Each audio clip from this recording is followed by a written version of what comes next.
El grado de desarrollo mental, de inteligencia de estos primeros hombres era extremadamente limitado. Ya. Entonces, si hablamos de la ciencia comenzó ahí. En ese tiempo se han encontrado tumbas, en fin, o depósitos de huesos de hombres antiguos, donde ya existían algunos ornamentos. El hombre ahí ya enterraba a sus muertos a partir de hace 4 millones de años. Por lo tanto, ya existía un cierto desarrollo tecnológico, científico, y que al hombre le permitía pensar y evolucionar. Entonces, el hombre fue evolucionando a partir de ese momento, pero el gran cambio que hubo se debe a que el hombre se radicó en ciudades. Ya. Ya no era más nómade, sino que hace 10.000 años, cuando terminaron los periodos de glaciación y el planeta no estaba congelado, comenzaron ellos a desarrollar la tierra, a preparar la tierra para sus cultivos. Y de esto hace 20.000 años, no hace más. Entonces, junto con instalarse en continentes, en formar ciudades, la ciudad de Jericó en Israel, que fue la primera que existió en la tierra hace 10.000 años, ellos comenzaron a formar sus escuelas, sus centros de investigación, sus universidades. La verdad que lo que ocurrió entre esos 10.000 años y hace unos 4.000 años atrás no fue mucho. O sea, hubo 6.000 años ahí que están con un desarrollo sumamente bajo. Lento, extremadamente lento, porque el hombre venía arrancando de las glaciaciones. Claro. Estaba posesionándose. Estaba luchando contra el medio, contra el clima, medio. Por lo tanto, era sobrevivir y nada más que eso. Y nada más que eso. Ellos se abrigaban, bien hemos visto por ahí, con los cueros de los grandes animales. Claro. Ese era su abrigo. Porque hacía tanto frío que tenían que matar estos animales gigantes y con su cuero poder hacer vestimenta y claro, cubrirse un poco. Entonces, a partir de hace unos 4.000 años atrás, que estábamos en la prehistoria, evidentemente, la ciencia comenzó a evolucionar con más fuerza. Ahora, ¿por qué razón parte? Bueno, ya sabemos que la lentitud era porque luchaban contra el medio ambiente, pero ¿qué gatilla una evolución más rápida de la ciencia? ¿Termina este conflicto con el medio ambiente? No, no termina, ni ha terminado aún. Era un conflicto gravísimo, pero ellos fueron organizándose, ya no vivían debajo de los árboles, porque no eran más nómades, ya no andaban detrás de las manadas, sino que se hacían sus propias chozas, sus casas, o bien vivían en cuevas. El hombre comenzó a evolucionar, porque ya no tenía que salir el hombre a buscar animales, a seguirlos, digamos, porque al vivir en su propio terruño, había muchos animales por ahí, por supuesto, y ellos salían a cazarlos. Entonces no era el andar deambulando por el planeta persiguiendo manadas, ya era estar en un lugar, y en ese lugar ellos comenzaban a labrar la tierra, y comenzaban a sembrar, y comenzaban a poner árboles frutales a través de las semillas. Entonces ellos comenzaban ya a estar en un lugar. Pero ¿qué pasaba entonces al estar radicados en un espacio, qué sé yo, que sería un pueblo, una ciudad chica? Ellos tenían que hacer algo con sus hijos, ¿cierto? Los hijos ya no iban detrás de las manadas. Estos hijos ya tenían que entrar a una escuela. Y para eso el niño tenía que, qué sé yo, estar alimentado, estar abrigado, tener medicamentos que no eran como los de ahora desde ya. Entonces, estos niños comenzaban a ir a la escuela y comenzaban a estudiar. Se comenzaron a formar las primeras escuelas hace unos 4.000 años atrás. Y luego de estas escuelas comenzaron a formarse cuestiones más técnicas. Cómo poder preparar, qué sé yo, algunos inventos de los que ya hablaremos. Y después de eso se formaron las universidades, las grandes bibliotecas como Alejandría, que tiene más de 3.000 años. Entonces el hombre comenzó a cambiar su enfoque de vida. Ya no era agresivo en forma de nómade, sino que se radicaba en las ciudades. Al radicarse en las ciudades comenzaron a evolucionar diferentes tipos de ciencia. ¿Por qué? Porque tenían tiempo para estudiar la astronomía, miraban al cielo, se juntaban entre ellos y deducían lo que era una estrella, lo que era un planeta, ya podían identificarlo aunque fuera a simple vista. Y comenzaron otros inventos que duran hasta el día de hoy en forma idéntica. Por ejemplo, la rueda. Perfecto. La rueda no se sabe bien cuándo se inventó ni quién la inventó. ¿Pero se sabe dónde se inventó? Claro, Mesopotamia, por esos lados. Pero pudo haber sido China, porque ¿cómo sabemos de la rueda? Sabemos de la rueda porque está en algunos jeroglíficos, en algunas cavernas, ¿no es cierto? Altamira, por ejemplo, ahí hay rueda. Pero Altamira no es tan antigua. Se han encontrado vestigios de rueda, que las ruedas se hacían con cierto tipo de madera que no era muy dura, pero el buje por donde la rueda pasa, el eje, que no había fierro en esa época, como ahora, eran de roble, por ejemplo, que era más dura esa madera que la madera de la rueda. Entonces, esto tiene del orden de 3.500 años, pero no se sabe bien cuál es el origen exacto de eso. Y la rueda, dicho sea de paso, es lo que se considera el invento más importante de la especie humana. La rueda como que te hace traspasar fronteras, ¿no? Claro.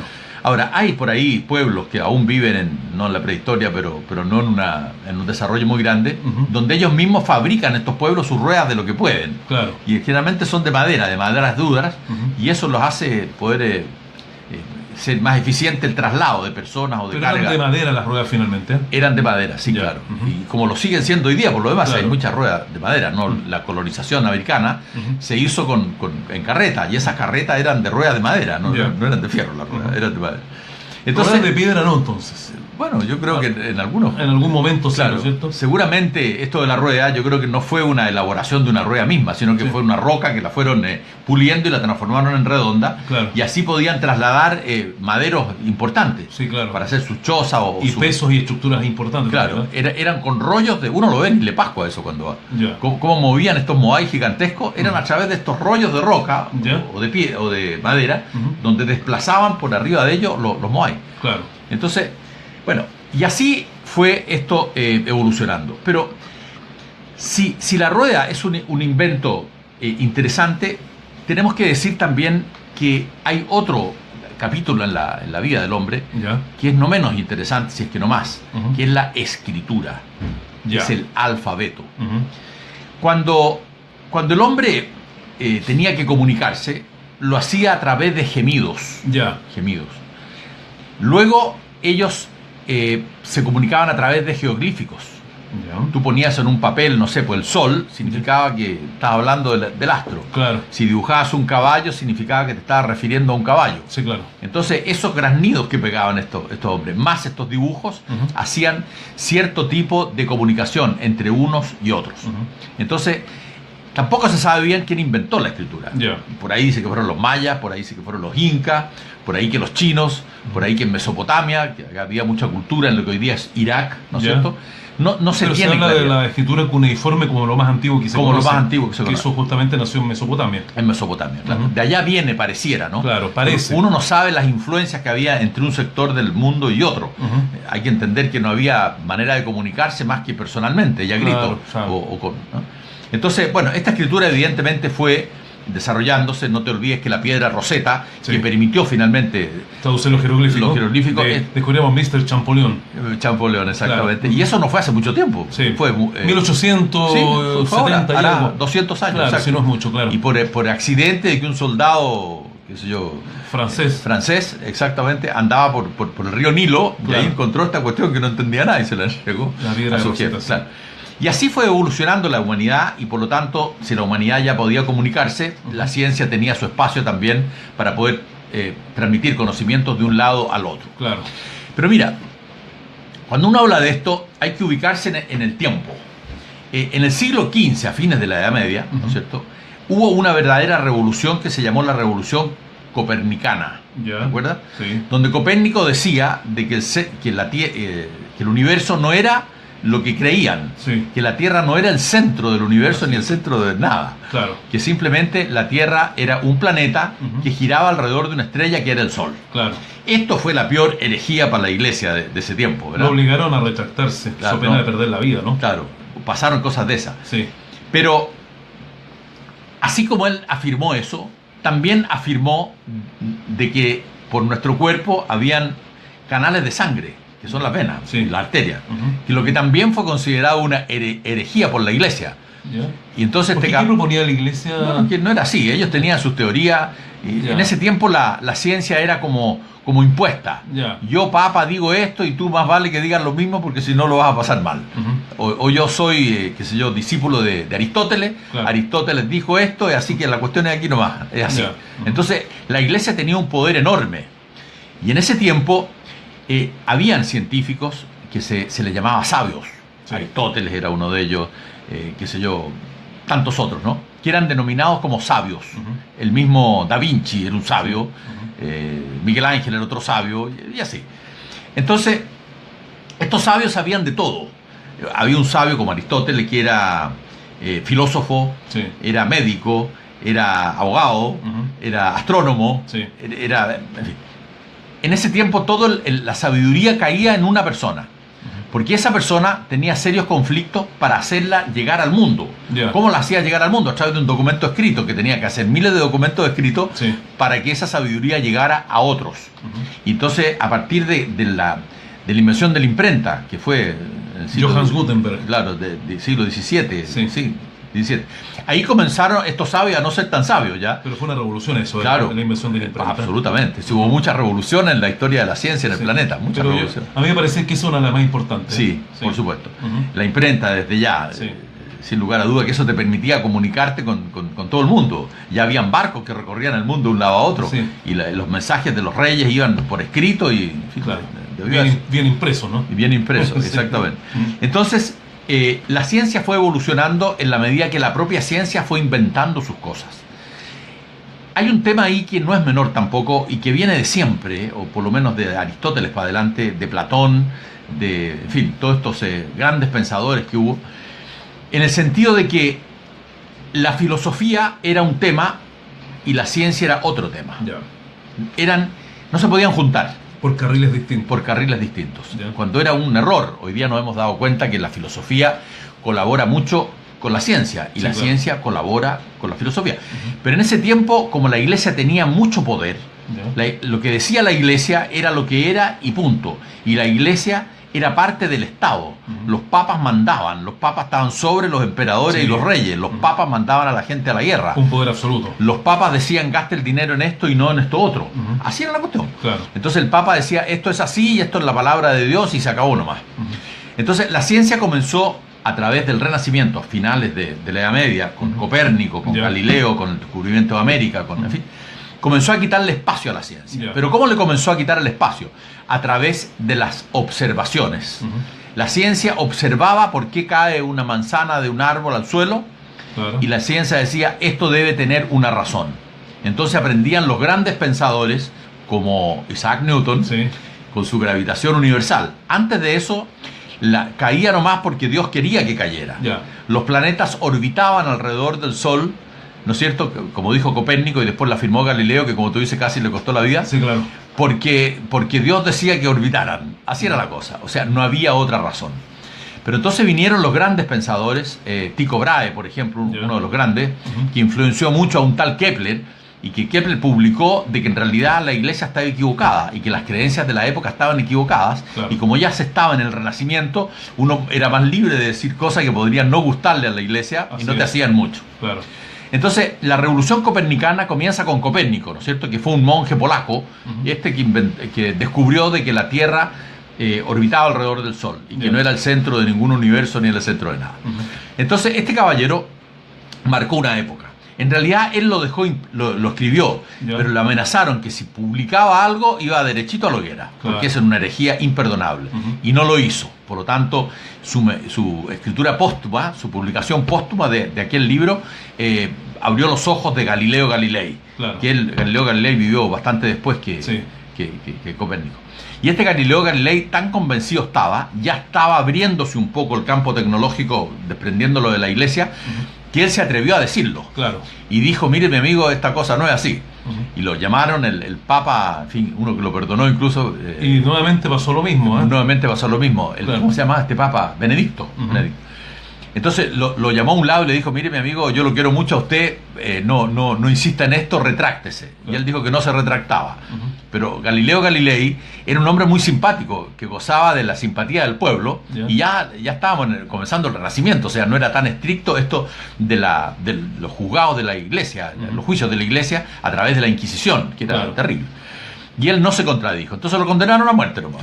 Entonces le dijeron, el Papa le dice, mira, contradícete y te vas para tu casita, te quedas tranquilo y no te vamos a hacer nada.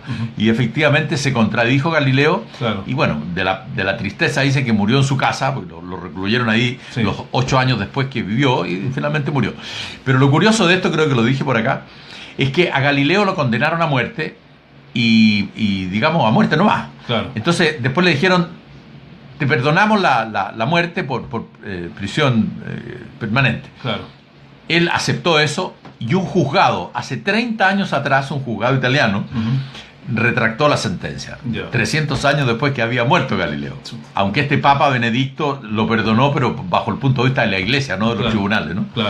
Entonces, lo que se daba en ese tiempo era algo bastante inentendible para nosotros. Pero bueno, dentro de todo este desarrollo tecnológico, tenemos que remontarnos si queremos hablar de un prócer maravilloso realmente, que existió entre los años 287 y 25 años después, porque vivió 25 años, y 212, por ahí fue la cosa. Entonces, él se llama Aristarco. Ya. Este señor, no es Aristarco, este señor es, Aristarco habló de Arquímedes. Arquímedes, ya. Arquímedes. Arquímedes vivía en una ciudad italiana. Y él era, pero que estaba tomada esa ciudad italiana por el imperio de Grecia, por los egipcios. Por el imperio egipcio, no de Grecia, el imperio egipcio. Entonces, este señor era un cerebro, era lo más grande que ha habido en científico de acuerdo a la época. Ya. Entonces, vinieron los romanos a invadir Siracusa, la ciudad esta italiana, y los mandamases ¿no es cierto?, que dominaban la ciudad le dijeron: amigo, venga acá para que nos defienda. Claro. Y él inventaba cada cosa que era insólita. Te voy a nombrar algunas porque cuesta creerlo. Fíjate que él decía que para protegerse de la invasión, ¿no es cierto?, que la hacían en barco, pero barcos que no son como los que vemos en el puerto de San Antonio, son barcos que tenían 15 metros, 20 metros nomás, y eran barcos a remo, que llegaban, ¿no es cierto?, a las costas de Italia, antes de Cristo, y para invadir tenían que bajarse del barco los invasores, y no era un barco, eran varios. Entonces estos barcos se acercaban a los muelles que habían, unos muelles muy rudimentarios, y comenzaban a bajarse. Entonces este señor inventó un brazo. De repente aparecía del muelle un brazo largo, imagínate, un brazo de 20 metros, inventado por este Arquímedes.